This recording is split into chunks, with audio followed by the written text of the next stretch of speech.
One of the things that bothers me about the modern movements of literature is that a lot of them don't seem to have much by the way of great prose.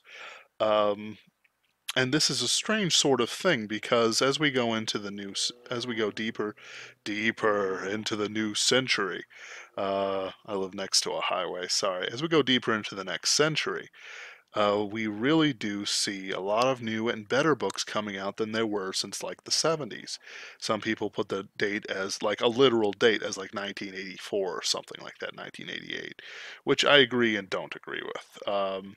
In that there are some amazing books that have come out since then. Redwall, is the big one that you can see right here. Jim Butcher books, all this stuff is great, and all this stuff is also great. I don't think anything was made pre.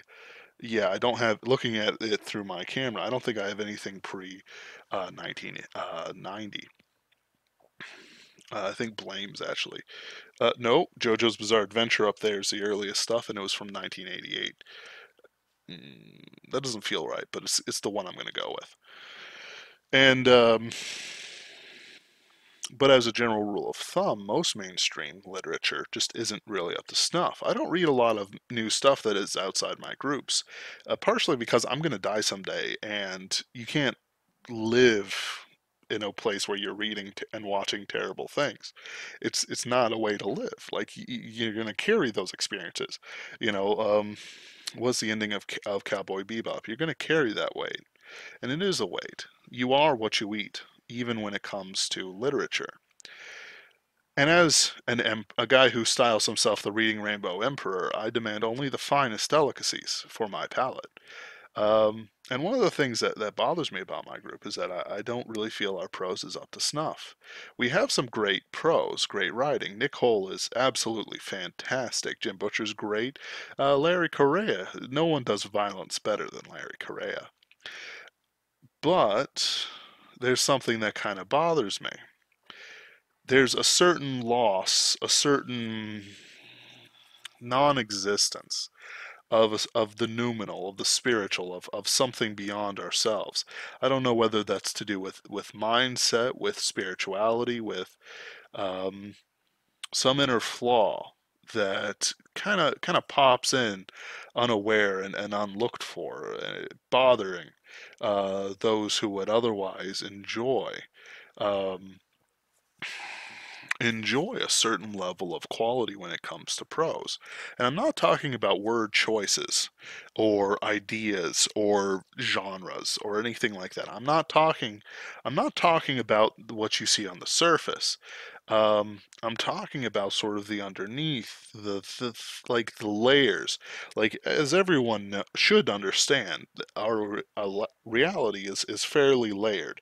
There's things above, things below. Anyone who denies the spiritual nature of things doesn't understand what art is. It's sort of like an information nugget that you're seeing and consuming with your eyes, your ears, your whatever. Um, if you listen to lo-fi hip-hop beats, which are quite simple compared to, say, an orchestral hymn from Brahms or something, um, you still hear that melancholy of people sitting in a diner watching the rain go by, or two people trying to say that they want to break up, but they can't say it right, if they put voice into it, or people meeting and they're melancholic because life hasn't been kind to them. You can do so much with it. um, with synthwave, even though there's no words ever really, all it is beats at a certain frequency and a certain feel with a little bit of funk spread in. It still gives you the feeling of driving. Anyone who denies the spiritual doesn't understand art. How else can you talk about these high ideas, high feelings, even though you might disagree with me when I say that driving, it can be an art, can be a feeling, can be an experience. Um, I certainly enjoy it. I've driven tens of thousands of miles, hundreds of thousands in my life, and it's always interesting to me. A new route, a new way. Synthwave is a music that helps me see these things. And if I go on back to literature, if you read a history, a person who's trying to um, describe how things once were. They oftentimes have their opinions, they have their ideas, their goals, their desires stuck into it. Gibbon's Decline and Fall of the yeah, whatever, Decline of the Roman Empire, blames Christians because Gibbons was himself fairly anti-Christian, as I understand it. And he puts that in there. He blames that the laziness of the Romans was caused by Christianity coming in and doing its thing, which of course isn't the case at all, since Rome was already a decayed state by the time of Nero, which is when Christianity finally reached its shores in a big way. There were some Christians who showed up, but it wasn't the same.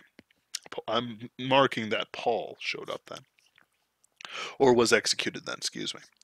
Um, or going through a book of poetry.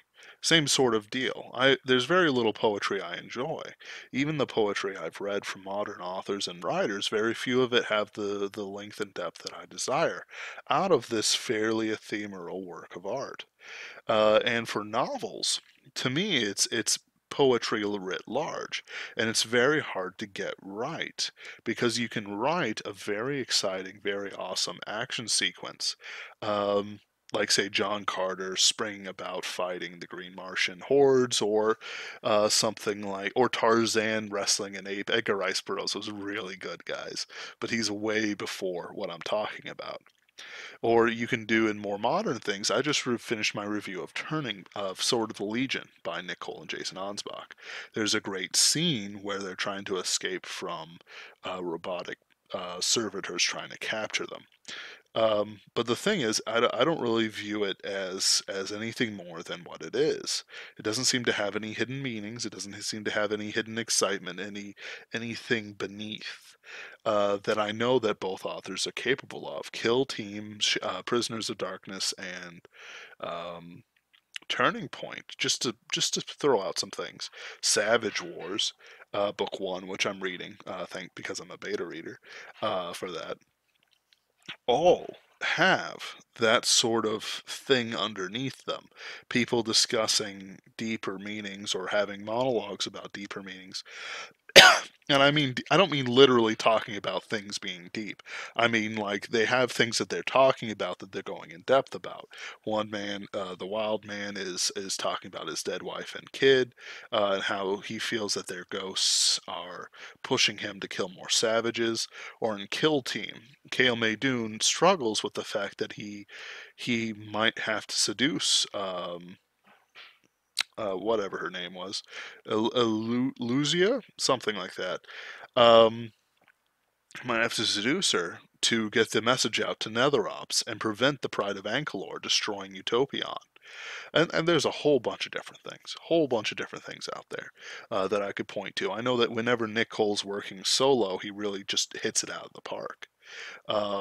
Especially if you've read his writing, The Um, Red Rabbit, which has sort of like a nanotech Conan the Barbarian show up. It's really pretty great.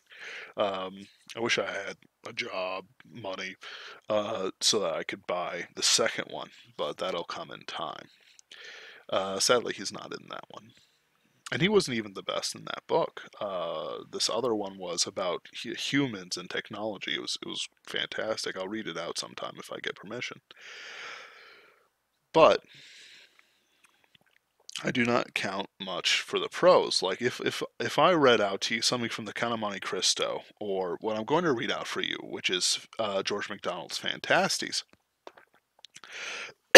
it has a certain quality to it that's beyond what we might normally consider good quality for writing. And I just mean passable quality, good quality, like this stuff quality.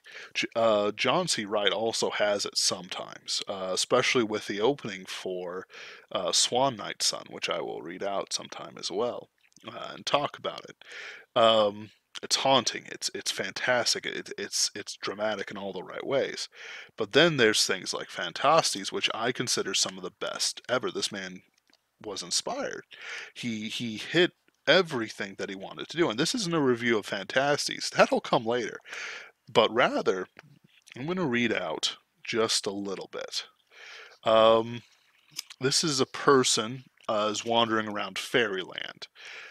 He's had some adventures, he's had some hardships, some trouble, and all that jazz, and he's now come to a river, and he, yes, there we go, and he's um, just staring at the moon. Why are all reflections lovelier than what we call reality? Not so grand, or so strong, it may be, but always lovelier. Fair as it is, the gliding sloop on the shining sea, the Lear. Oh, excuse me.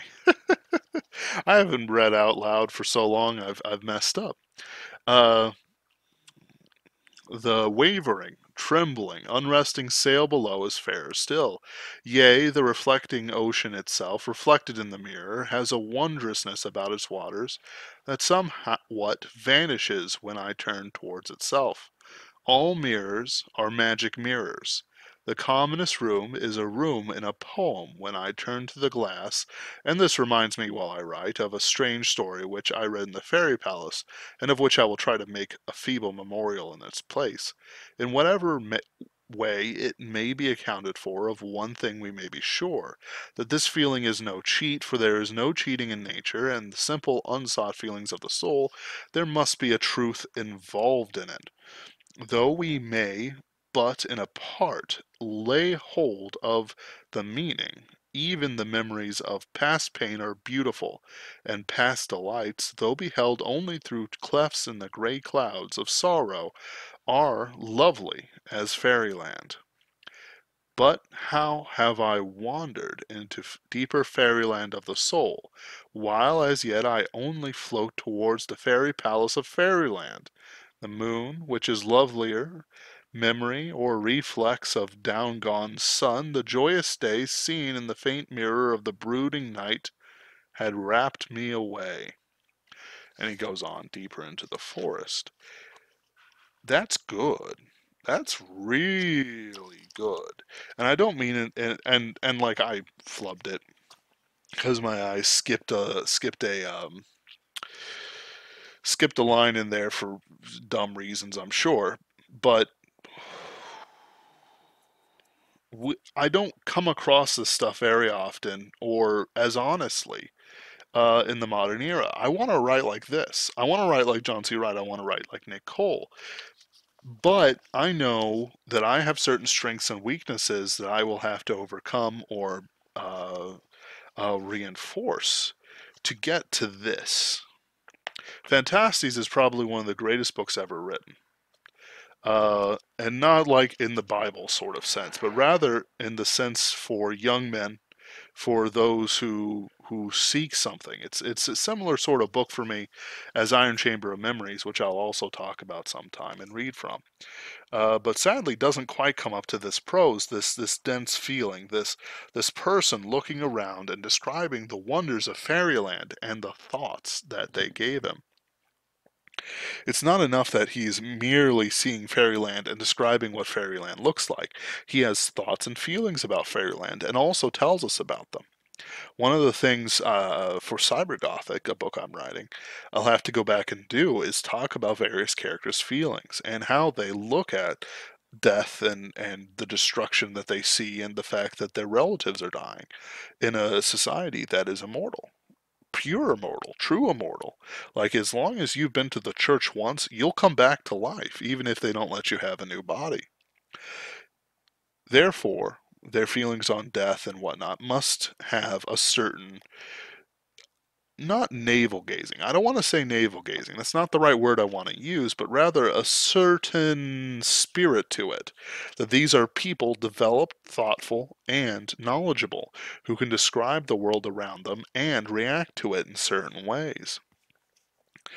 Um, in the Galaxy's Edge book, Imperator, which is probably the best book in the series next to Attack of the Shadows. Well, it's the best book probably overall, but it shares that with Galactic Outlaws and Attack of the Shadows for me, as well as Requiem for Medusa, especially Requiem for Medusa.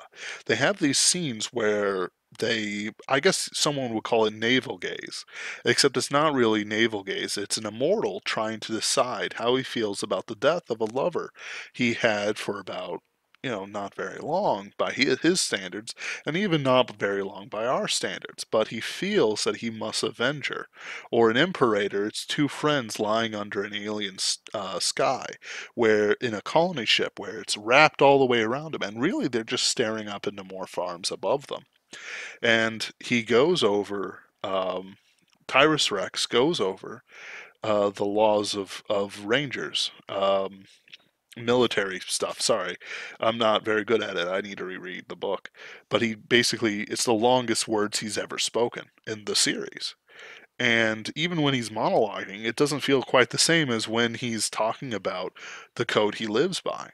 And he's trying to explain to his best friend, another immortal who has lived as long as he has, why he does the things he does and what rules he follows. It's an intimate moment. It's amazing, but it's one of the few series scenes in the book that really comes close to something like this. And Imperator's very good. It's high art when it comes to science fiction. Ultimately, my goal for this channel, for myself, and for the advice I give to other people is to pursue this ideal I have. Not because I know better, not because I am better, but because I believe that this is the best thing for art to be. Not navel gazing all the time. We need punches and we need Tarzan to wrestle an ape, but we also need Tarzan, as he does in the book, to think about himself. Why is Tarzan different than the apes? Why is he different from the Africans? What makes him the way he is? Without those ideas, without those thoughts, without those scenes, characters are ultimately less less depthful, less deep. There we go. Words. And I'm the writer. Characters are less deep, less able to breathe in a world about it. Like with my book, Cybergothic, there's going to be scenes where characters talk about death and how they feel about death and characters dying. It's very frustrating for some of them to know that there's characters who will permanently die. Therefore, it should affect them. They should go become philosophical about it, but not in a tedious way, as in like some stuff I've read back in the '90s and whatnot that I've never touched again and never want to again. But rather in the sense of this has affected me deeply. This has molded my character. Therefore, I should examine it because I'm a person who is self-aware. Stuff like in what I just read for Phantestes, where he's like poetically talking about the moon. He's only talking about the moon and the reflection that fairyland is, of the impermanent reflection that fairyland actually is to our real world. But it's such that it's rich. It's good for the bowl. It's good for the soul. It's good for the body. It's good for the mind. That's really all I have to say for it. Hopefully, in the stuff I know my reviews are fairly standard. I talk about concepts in them, but I don't really go as deep as I probably should to promote this ideal I have. But hopefully, I'll start coming across more literature that hits the standard I want to see in my daily life. Remember, all of us will die someday, someday sooner, someday later. Perhaps some longevity treatment, excuse me, will cause us to live beyond our natural days. Um, but those days aren't here yet, and we don't see them coming. If perhaps some scientist figures out a way to make our telomeres no longer shorten themselves as our lives go on, which is what causes aging, among other things, um, then perhaps we can have a different conversation, and it doesn't matter. But I think it will always matter because if I live to be 1,000 years old, that means I can write about a book a year, 1,000 books. Well, more like 980, no, excuse me, 73 books. Since I first finished a book when I was about 27. Um, and I'm 29 now, and I write about a book a year. I should write more. I should write faster. But That's about what I am right now. Assuming I don't pick up speed and then I stay the same. That's so many books. I hold myself to a very high standard. I do not want to publish anything garbage. Uh, Other people can't say the same, but those other people are the types who write books based on what's popular and not what grows the soul. They want to write a book that makes them money, which is a noble goal. You are, as a writer, all writers sell their books, but I want to sell a gourmet product, um, and that isn't cheap. That doesn't insult you. There will always be more art to consume as we grow older. There will always be better things to have. Hopefully, there'll come a time when I become satisfied with the writing world that's out there that I never want to really write another book because the books that I want to write have already been written. But that day isn't here yet. And even though I'm very in touch with those old books and I know what was published beforehand, and I've got several multiple 100-year-old books in my library, I still want something new, fresh, from a mind that I've never heard before. Hopefully, we come to a time when that is so common that we are spoiled for choices. But until that day comes, I'm going to work hard to provide the information I can to make sure that that reality happens. Yep, it's going to be a delight, I think, as I grow older and read more and discover more. And I hope you all join me because I don't plan on giving this up anytime soon. Be sure to like, comment, and subscribe, as well as check out um, my Fiverr if you think that I can help you with your novel or other writing, because I do a mentoring course, uh, answering your questions as well as reading about your work and doing my best to make sure that your style is the best it can be. Go all the way up to editing. Anyway, I hope that you all have a wonderful rest of your evening. This has been an unscripted talk about something that interests me, and I hope you have a great time reading books that you love.